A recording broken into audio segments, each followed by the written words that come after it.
Hello दोस्तों, Radhe Radhe. Welcome to my YouTube channel exam की तैयारी। तो आज मैं फिर से एक बार लेकर आई हूँ आप लोग के लिए डीएलएड के कुछ मल्टीपल चॉइस क्वेश्चंस।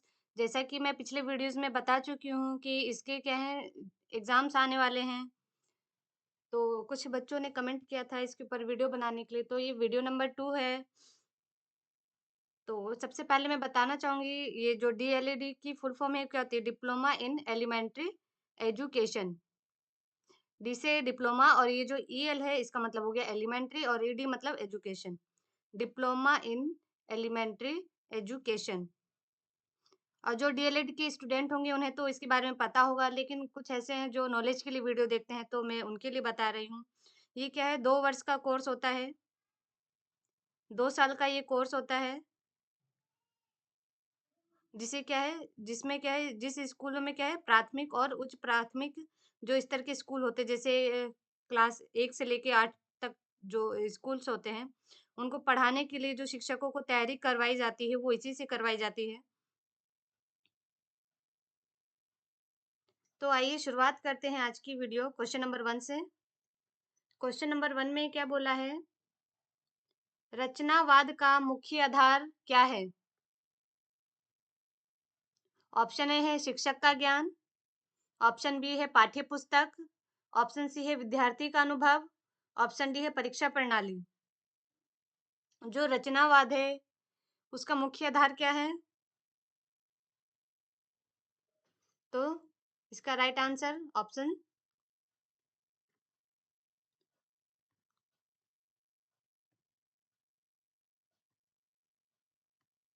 सी इसका राइट आंसर होगा, विद्यार्थी का अनुभव। ये जो रचनावाद है इसका मुख्य आधार क्या होता है? विद्यार्थी का अनुभव। नेक्स्ट क्वेश्चन पे आते हैं। नेक्स्ट क्वेश्चन में बोला है, निम्न में से कौन सा कथन बहुबुद्धि सिद्धांत के अनुकूल है? निम्न में से कौन सा कथन बहुबुद्धि सिद्धांत के अनुकूल है? ऑप्शन ए है सभी बच्चे समान रूप से सीखते हैं, ऑप्शन बी है बुद्धि केवल आईक्यू से मापी जाती है, ऑप्शन सी है अलग-अलग बच्चों में अलग-अलग क्षमताएं होती है, ऑप्शन डी है बुद्धि जन्मजात होती है।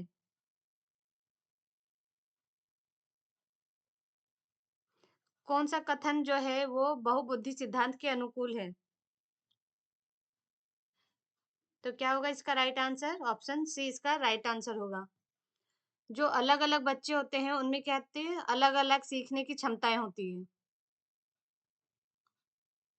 ये जो बहुबुद्धि सिद्धांत है ये बताता है कि बुद्धि कोई एक सामान्य क्षमता नहीं है, इसमें कई अलग-अलग प्रकार की क्षमताएं शामिल होती है। हर बच्चे का क्या है, आईक्यू लेवल थोड़ा अलग होता है, तो क्या होता है इसमें, अलग-अलग बच्चों में अलग-अलग क्षमताएं होती है। नेक्स्ट क्वेश्चन पे आते हैं। बाल केंद्रित शिक्षा का सबसे महत्वपूर्ण तत्व क्या है? ऑप्शन ए है अनुशासन, ऑप्शन बी शिक्षक, ऑप्शन सी है पाठ्यक्रम, ऑप्शन डी है बालक की रुचि। बाल केंद्रित शिक्षा किस लिए इम्पोर्टेंट है? अनुशासन के लिए, शिक्षक के लिए, पाठ्यक्रम के लिए, या फिर जो बच्चे होते हैं उनकी रुचि के लिए? तो डी इसका राइट आंसर होगा, बालक की रुचि। ये जो शिक्षा है ये बालक की रुचि के अनुसार या फिर बालक के रुचि के लिए महत्वपूर्ण है। ये जो बाल केंद्रित शिक्षा है ये क्या है, एक आधुनिक दृष्टिकोण है जो बच्चे की जो एक्टिव भागीदारी होती है और क्रिएटिव और जो इनकी जो सोच होती है उन पर केंद्रित करता है। नेक्स्ट क्वेश्चन पे आते हैं हम। निम्न में से कौन सी विधि आलोचनात्मक चिंतन को बढ़ावा देती है?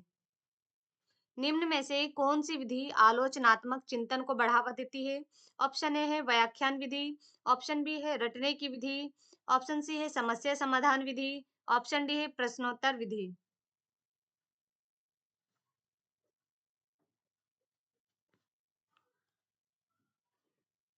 तो सी इसका राइट आंसर है, समस्या समाधान विधि। समस्या समाधान विधि जो है छात्रों को वास्तविक दुनिया की समस्याओं के समाधान खोजने के लिए जो प्रश्न आधारित शिक्षण और विश्लेषण का समर्थन करके इस कौशल को विकसित करने में मदद करती है। नेक्स्ट क्वेश्चन पे आते हैं।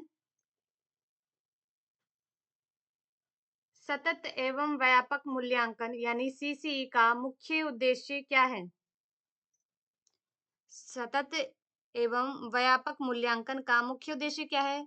ऑप्शन ए है परीक्षा का भार बढ़ाना, ऑप्शन बी केवल अंक देना, ऑप्शन सी समग्र विकास का आकलन करना, ऑप्शन डी छात्रों को वर्गीकृत करना।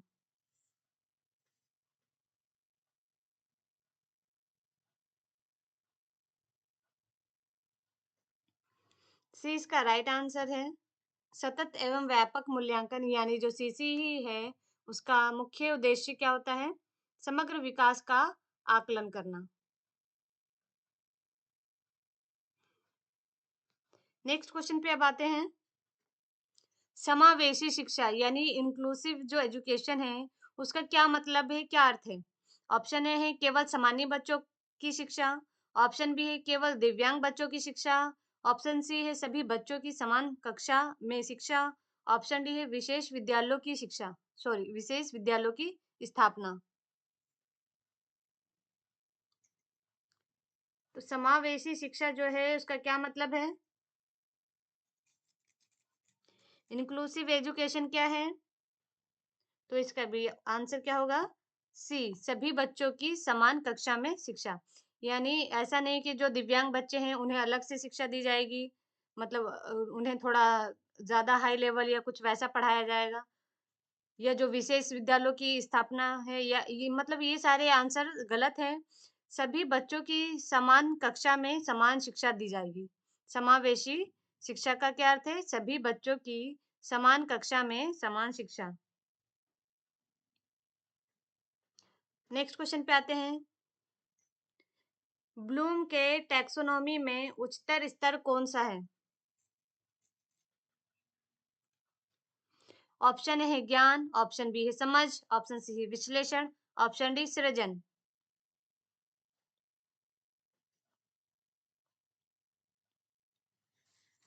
ब्लूम के टैक्सोनॉमी में उच्चतम स्तर कौन सा है? ज्ञान, समझ, विश्लेषण, सृजन।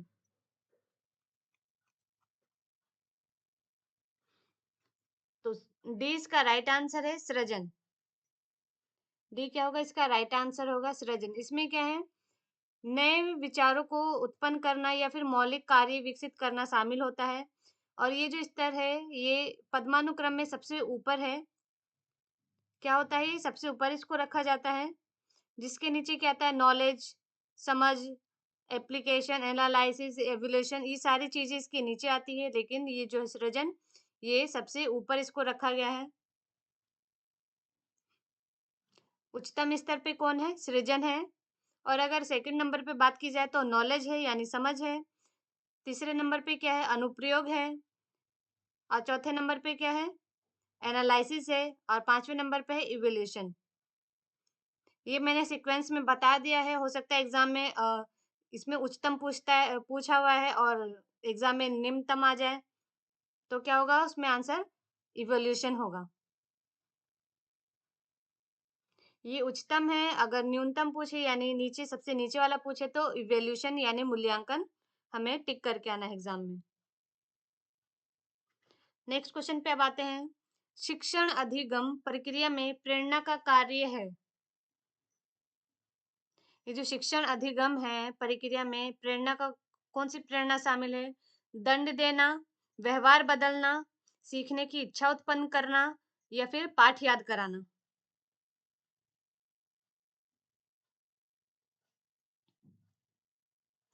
तो सी इसका राइट आंसर होगा, सीखने की इच्छा उत्पन्न कराना।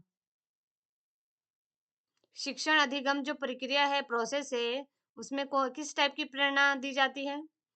दंड देना नहीं होता है, व्यवहार बदलना भी नहीं है, सीखने की इच्छा को उत्पन्न कराना है।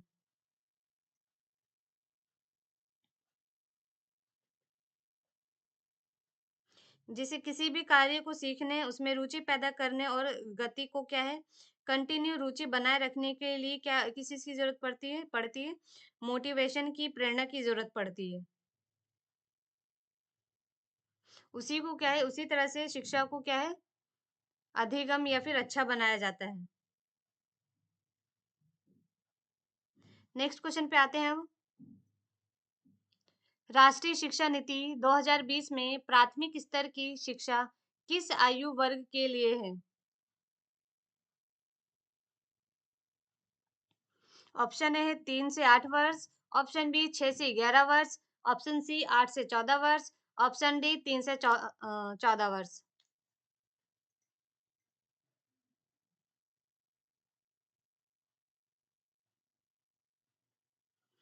तो ए इसका राइट आंसर होगा 3 से 8 वर्ष।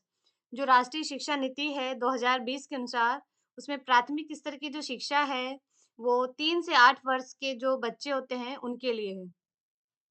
प्राथमिक स्तर की बात कर रहे हैं ना, मैंने पिछले वीडियोज़ में भी बताया था कि जो प्राथमिक स्तर की शिक्षा होती है वो किस आयु के बच्चों के लिए होती है? 3 से 8 वर्ष तक के आयु के बच्चों के लिए होती है। और जो प्राथमिक शिक्षा होती है उसे वो कौन-सी होती है? इसका आंसर आप लोग मुझे कमेंट करके बताइएगा। मैंने पिछली वीडियोज़ में आपको बताया था,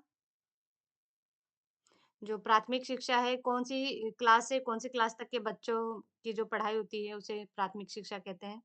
उसका आंसर आप लोग कमेंट कीजिएगा। नेक्स्ट क्वेश्चन पे आते हैं। निम्न में से कौन-सा सह शैक्षिक गतिविधि नहीं है? इनमें से कौन-सा है जो सह शैक्षिक गतिविधि नहीं है? ऑप्शन ए है खेल, ऑप्शन बी है वाद-विवाद, ऑप्शन सी है संगीत, ऑप्शन डी है परीक्षा।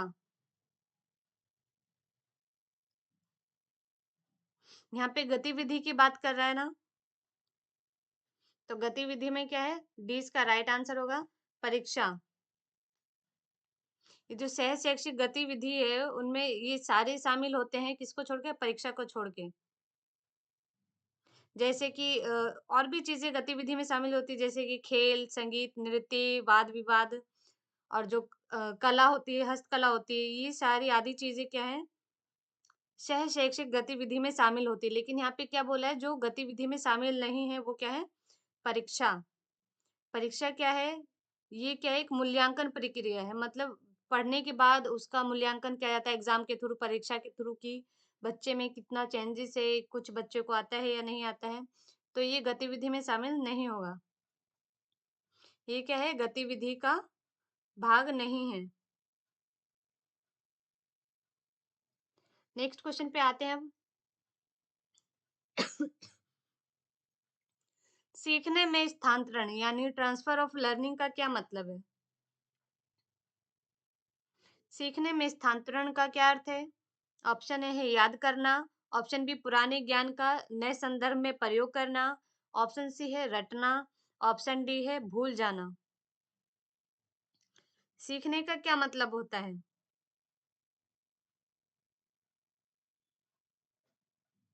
तो बी इसका राइट आंसर है पुराने ज्ञान का नए संदर्भ में प्रयोग करना।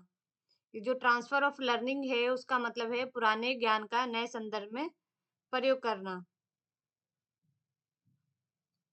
क्या होता है इसका मतलब जब कुछ चीजें हम सीखने जैसे ये ट्रांसफर ऑफ लर्निंग है ये तब होता है जब एक स्थिति में सीखा हुआ ज्ञान या कौशल या किसी अन्य स्थिति में सीखने का कार्य करने की क्षमता को प्रभावित करता है। नेक्स्ट क्वेश्चन पे आते हैं। पियाजे के अनुसार 7 से 11 वर्ष की अवस्था कौन सी है? ये पियाजे जो है मनोवैज्ञानिक हैं तो इनके अनुसार जो है वो 7 से 11 वर्ष की जो अवस्था है वो कौन सी होती है? संवेदी प्रेरक, पूर्व संक्रियात्मक, मूर्त संक्रियात्मक, औपचारिक संक्रियात्मक।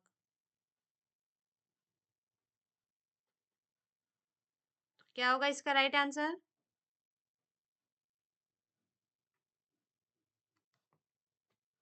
सी इसका राइट आंसर है मूर्त संक्रियात्मक।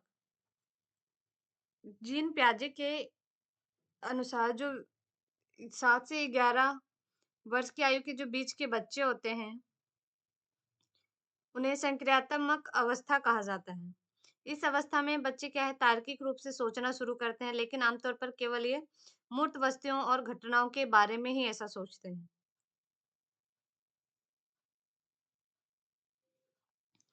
नेक्स्ट क्वेश्चन पे आते हैं हम। मूल्य आधारित शिक्षा का मुख्य लक्ष्य क्या है?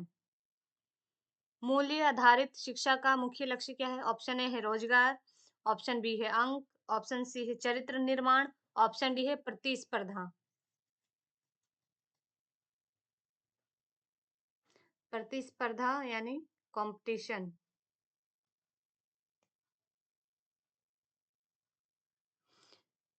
शिक्षा का मुख्य लक्ष्य क्या है? तो इसका राइट आंसर ऑप्शन सी है चरित्र निर्माण। मूल्य आधारित शिक्षा का मुख्य लक्ष्य छात्रों में नैतिक, औपचारिक और मौलिक सिद्धांतों को विकसित करना है, जिससे वे ईमानदारी, सहानुभूति, सम्मान, प्रतिष्ठा, निष्ठा और जिम्मेदारी जैसे गुणों का विकास कर सकें। इसी से क्या होता है, इंसान का एक चरित्र का निर्माण होता है। नेक्स्ट क्वेश्चन पे आते हैं। निम्न में से कौन सा लोकतांत्रिक कक्षा का गुण है? ऑप्शन ए है शिक्षक का पूर्ण नियंत्रण, ऑप्शन बी छात्र की निष्क्रियता, ऑप्शन सी है विचारों की स्वतंत्रता, ऑप्शन डी है कठोर अनुशासन।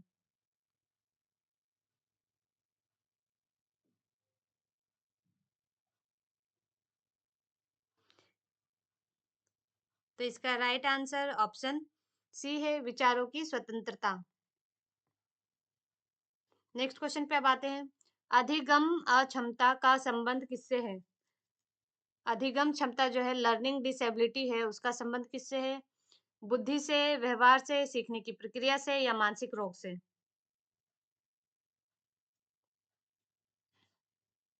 सी इसका राइट आंसर है सीखने की प्रक्रिया से।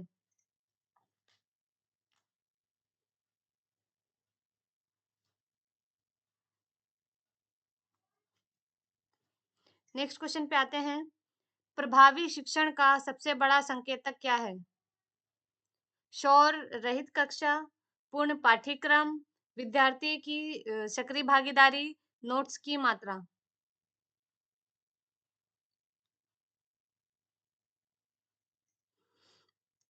सी will be the right answer, विद्यार्थी की सक्रिय भागीदारी।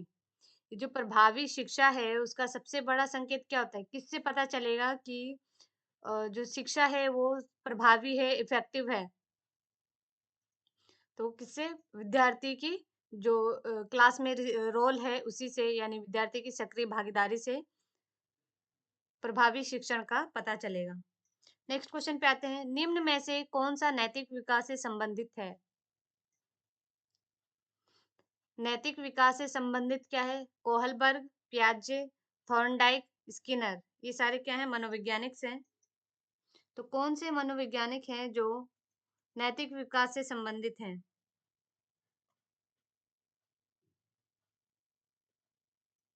तो ये जो कोहलबर्ग हैं, ये क्या है? नैतिक विकास से संबंधित हैं।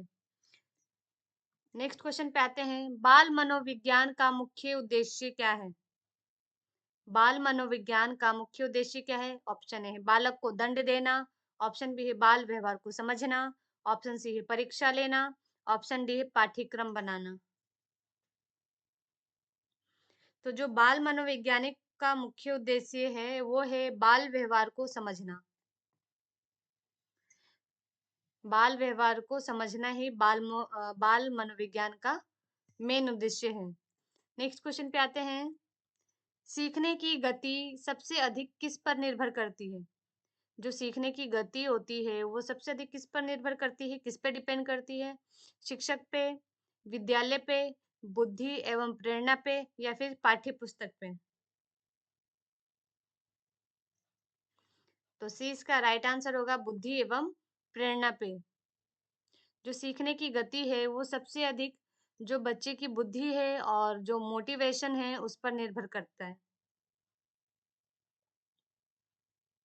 नेक्स्ट क्वेश्चन पे आते हैं। शिक्षण में आईसीटी का मुख्य लाभ क्या है? आईसीटी का मुख्य लाभ क्या है? समय की बर्बादी, ऑप्शन बी है एक तरफा शिक्षण, ऑप्शन सी है रोचक एवं प्रभावी अधिगम, ऑप्शन डी है केवल मनोरंजन।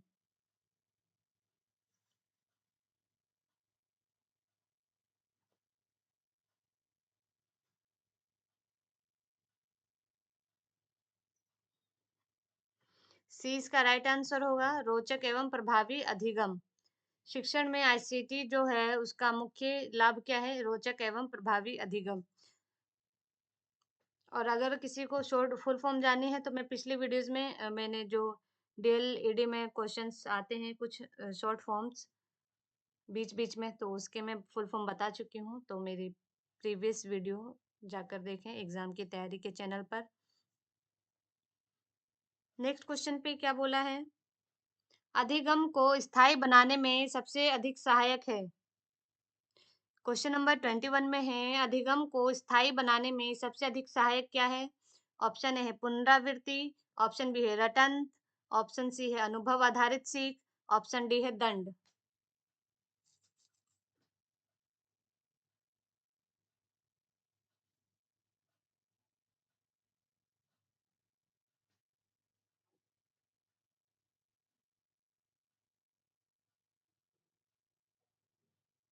तो सी इसका राइट आंसर है अनुभव आधारित सीख। अनुभव आधारित सीख।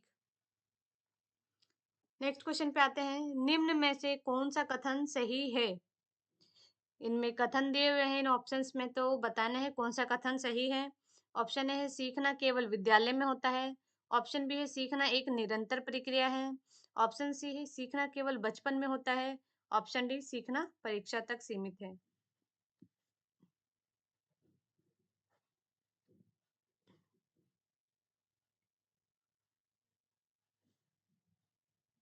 तो बी इसका क्या होगा? राइट आंसर है सीखना एक निरंतर प्रक्रिया है। सीखना क्या है? देखिए जैसे ऑप्शन ए में क्या सीखना केवल विद्यालय में होता है, क्या जो विद्यालय जाते हैं सिर्फ वही सीखते हैं? तो ये क्या है? कथन गलत है। ऑप्शन सी सीखना केवल बचपन में होता है, तो कोई जरूरी नहीं कि सिर्फ बचपन में ही सिखाया जा सकता है, बड़े होके भी बच्चे कुछ सीखते हैं, तो ये भी कथन क्या है? गलत है। ऑप्शन डी है सीखना परीक्षा तक सीमित है, क्या एक बार परीक्षा हो जाने तक ही हम लोग सीखते हैं, उसके बाद सीखना बंद कर देते हैं? तो ये ऑप्शन भी गलत है। इसलिए सही ऑप्शन क्या हुआ? सीखना एक निरंतर प्रक्रिया है। सीखना क्या है? कंटिन्यू रेगुलर प्रोसेस है। इंसान हमेशा सीखता है, सीखने की कोई उम्र नहीं होती है, तो इसलिए ये क्या कथन सही है। नेक्स्ट क्वेश्चन पे आते हैं बालक की सृजनात्मकता को सबसे अधिक कौन बढ़ाता है? बालक की जो सृजनात्मकता है उसको सबसे अधिक कौन बढ़ाता है?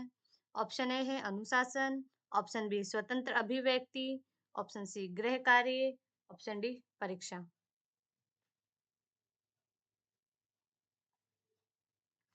तो बी इसका राइट आंसर है स्वतंत्र अभिव्यक्ति। केवल अनुशासन में रखकर ही बच्चों को नहीं सिखाया जा सकता, या सिर्फ ऐसा है आप कुछ नहीं स्कूल में बता रहे हैं और होमवर्क दे देते हैं, गृह कार्य दे देते हैं, तो उससे भी क्या है बच्चा नहीं सीख सकता। और आप पूरे साल कुछ नहीं पढ़ाएंगे, डायरेक्ट एग्जाम लेंगे, तो उससे भी बच्चा कुछ नहीं सीखेगा। बच्चा किससे सीखता है? स्वतंत्र अभिव्यक्ति से। यानी बच्चों को जितनी थोड़ी आजादी मिलेगी कुछ चीजें करने की, तो बच्चा उतना ही ज्यादा चीजों को सीखता है।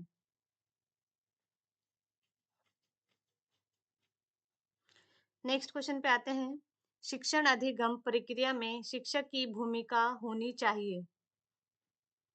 शिक्षण अधिगम प्रक्रिया में शिक्षक की भूमिका कैसी होनी चाहिए? ऑप्शन ए है नियंत्रक, ऑप्शन बी है निर्णायक, ऑप्शन डी है मार्गदर्शक, ऑप्शन डी है शासक।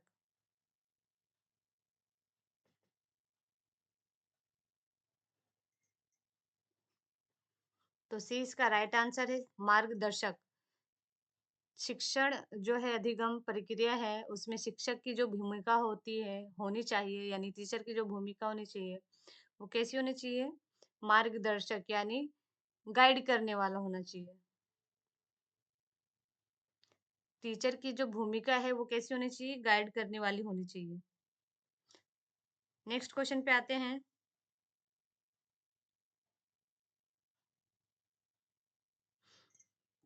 क्वेश्चन नंबर 25 पे चलते हैं। कक्षा में विविधता यानी डाइवर्सिटी का क्या अर्थ है? किसी क्लास में डाइवर्सिटी है, विविधता है, तो उसका क्या मतलब है? सभी बच्चे समान। ऑप्शन बी है केवल कमजोर बच्चे। ऑप्शन सी है विभिन्न पृष्ठभूमि के बच्चे। ऑप्शन डी है केवल प्रतिभाशाली बच्चे।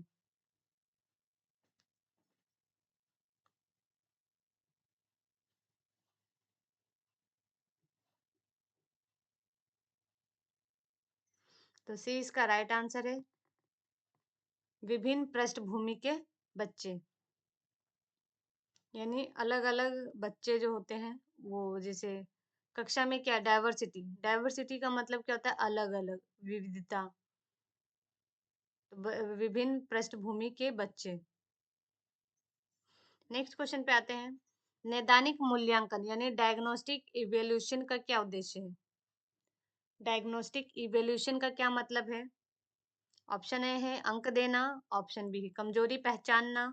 ऑप्शन सी है प्रमोशन करना। ऑप्शन डी है तुलना करना।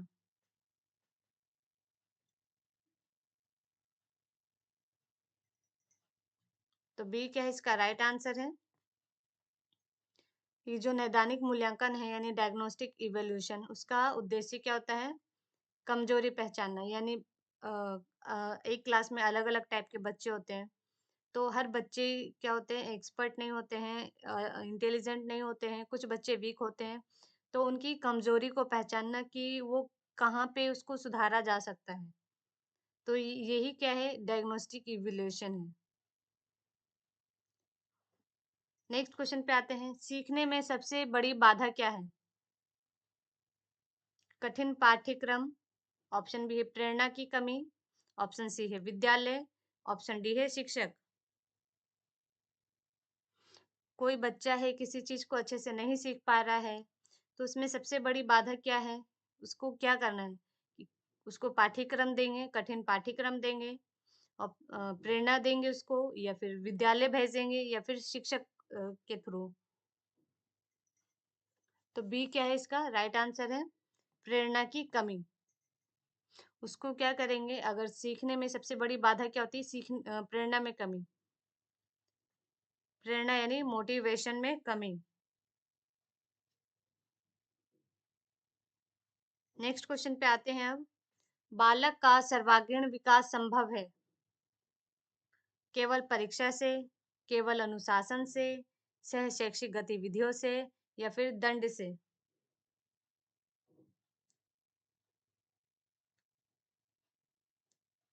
जो बालक हैं, बच्चे हैं, उनका सर्वांगीण विकास किस तरह से संभव है? तो सी इसका राइट आंसर होगा सहज शैक्षिक गतिविधियों से। सहज शैक्षिक गतिविधियों से। अब चलते हैं क्वेश्चन नंबर 29 की तरफ। अनुभव आधारित अधिगम का समर्थक कौन है? अनुभव आधारित अधिगम का समर्थक कौन है? ऑप्शन ए है स्किनर। ऑप्शन बी है कोहलर। ऑप्शन सी है जॉन डेवी। ऑप्शन डी है पावलोव। ऑप्शन डी क्या है? पावलोव। ये सारे क्या है? मनोवैज्ञानिक है। तो अनुभव आधारित अधिगम का समर्थक किसे कहते हैं? किन्हें कहा जाता है? तो सी इसका राइट आंसर होगा जॉन डेवी। नेक्स्ट क्वेश्चन पे आते हैं।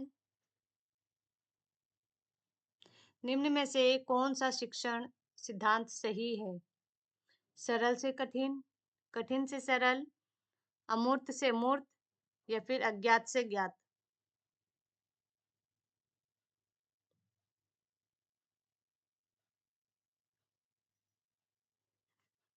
तो ए क्या है इसका राइट आंसर होगा सरल से कठिन।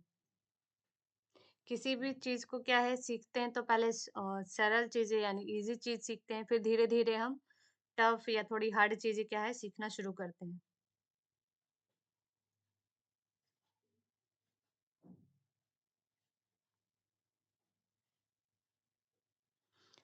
अगर आपको मेरी आज की वीडियो अच्छी लगी हो तो प्लीज वीडियो को लाइक कीजिएगा, दिल से लाइक कीजिएगा, कमेंट कीजिएगा और ज़्यादा से ज़्यादा शेयर कीजिएगा, ताकि जो बच्चे इस चीज़ की प्रिपरेशन कर रहे हैं उन तक ये वीडियो जा सके।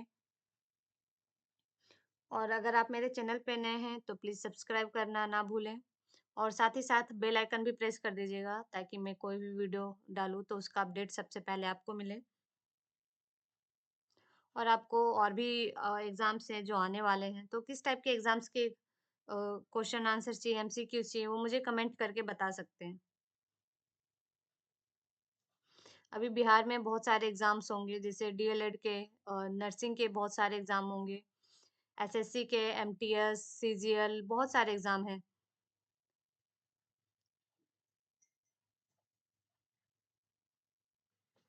तो क्वेश्चन नंबर 31 पे आते हैं। बालक सबसे अच्छा कब सीखता है? ऑप्शन ए है जब भय हो, यानी जब बच्चा डरा होता है तब अच्छे से सीख सकता है।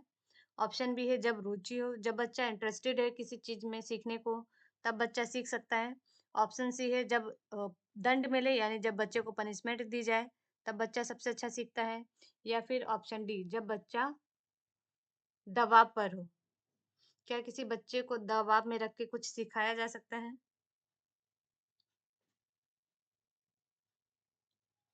तो बी क्या होगा इसका राइट आंसर होगा जब बच्चा रुचि हो। जब बच्चे को रुचि है, किसी चीज़ को सीखने की इंटरेस्ट है, तब बच्चा क्या है उस चीज़ को अच्छे से सीख सकता है। उसको डरा के या पनिशमेंट दे के या उस पर बर्डन डाल के बच्चे को अच्छे से नहीं सिखाया जा सकता है। नेक्स्ट क्वेश्चन पे आते हैं हम। सामाजिक विकास का मुख्य माध्यम है। सामाजिक विकास का मुख्य माध्यम क्या है? ऑप्शन ए है पुस्तक, ऑप्शन बी है खेल, ऑप्शन सी है परीक्षा, ऑप्शन डी है अनुशासन।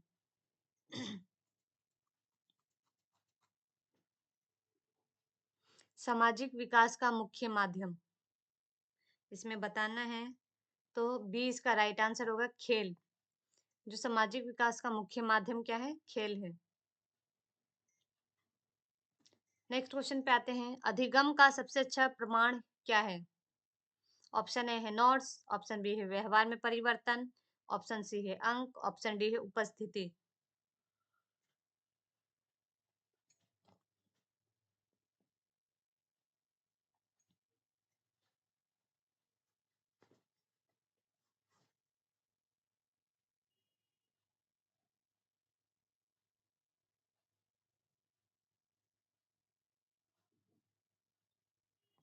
तो बी इसका राइट आंसर है व्यवहार में परिवर्तन।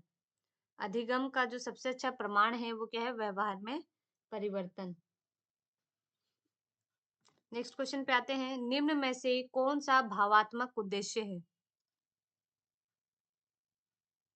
निम्न में से कौन सा भावात्मक उद्देश्य? ऑप्शन ए है ज्ञान, ऑप्शन बी है समझ, ऑप्शन सी रुचि, ऑप्शन डी विश्लेषण। नॉलेज, अंडरस्टैंडिंग, इंटरेस्ट और एनालिसिस, ये सारी चीज इनमें से क्या है जो भावनात्मक उद्देश्य है?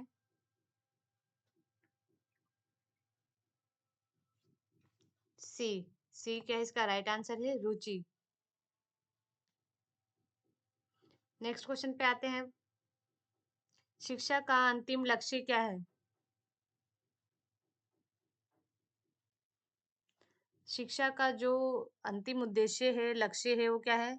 ऑप्शन ए है नौकरी, ऑप्शन बी है अंक, ऑप्शन सी है जीवन कौशल, ऑप्शन डी है परीक्षा पास करना।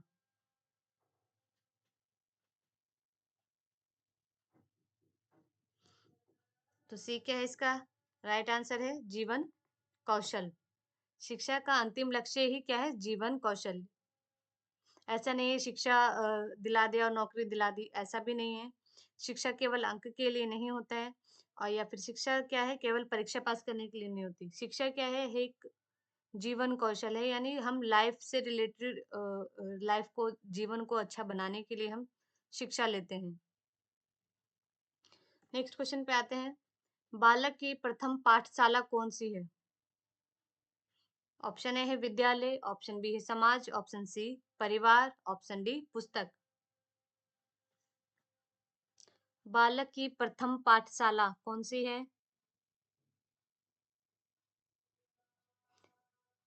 ये जो क्वेश्चन है ये रिपीटेड क्वेश्चन है। जिन बच्चों ने मेरी पिछली वीडियो देखी होगी उन्हें इसका आंसर पता होगा। तो प्लीज आज की वीडियो का दो क्वेश्चन मैंने दिया है, वो कमेंट करके आप लोग बताइए।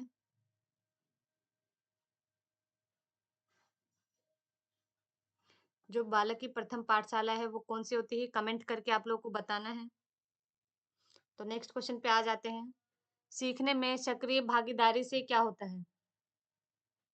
सीखने में सक्रिय भागीदारी से क्या होता है? ऑप्शन ए है तनाव, ऑप्शन बी है थकान, ऑप्शन सी गहरा अधिगम, ऑप्शन डी भ्रम।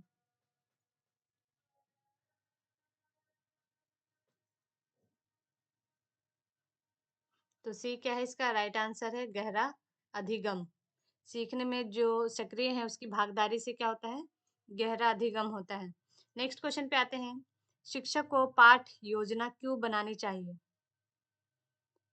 किसी भी टीचर को पाठ की योजना क्यों बनानी चाहिए? ऑप्शन ए समय काटने के लिए, ऑप्शन बी है निरीक्षण के लिए, ऑप्शन सी है शिक्षण को प्रभावी बनाने के लिए, ऑप्शन डी है अंक बढ़ाने के लिए।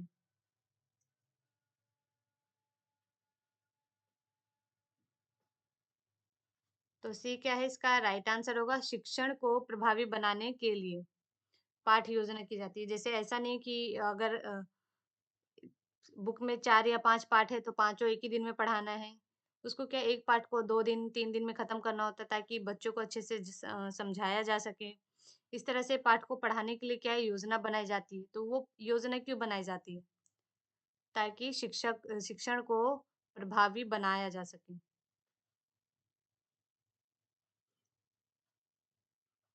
नेक्स्ट क्वेश्चन पे आते हैं। निम्न में से कौन सा आंतरिक प्रेरणा का उदाहरण है? निम्न में से कौन सा आंतरिक प्रेरणा का उदाहरण है? ऑप्शन है पुरस्कार, ऑप्शन बी है प्रशंसा, ऑप्शन सी है ज्ञान प्राप्ति की इच्छा, ऑप्शन डी है दंड।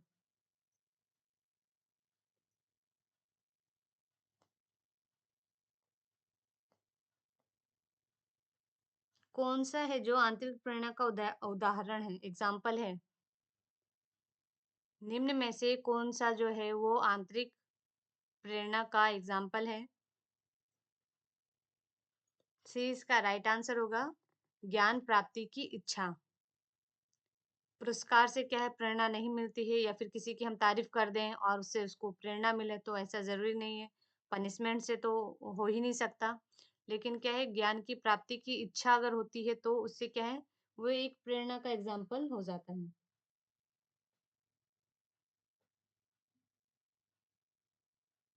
नेक्स्ट क्वेश्चन पे आते हैं अब।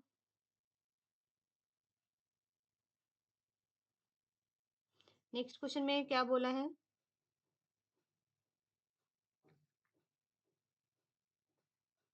बालक की त्रुटियों को शिक्षक को कैसे देखना चाहिए?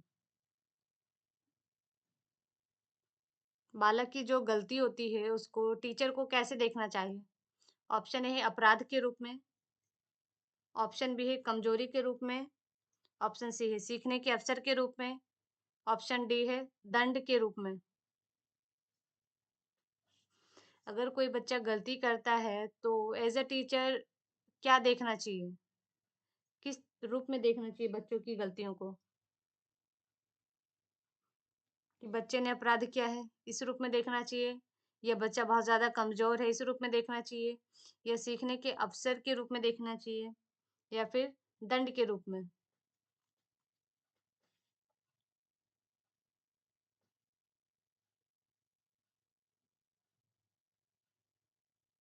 तो इसका राइट आंसर क्या होगा? सी इसका राइट आंसर है सीखने के अवसर के रूप में। जो बालक होते हैं, बच्चे होते हैं, उनकी गलतियों को शिक्षक को सीखने के अवसर के रूप में देखना चाहिए। मतलब बच्चे ने कुछ गलती की है तो बच्चों को उसको सही करके सिखाना चाहिए।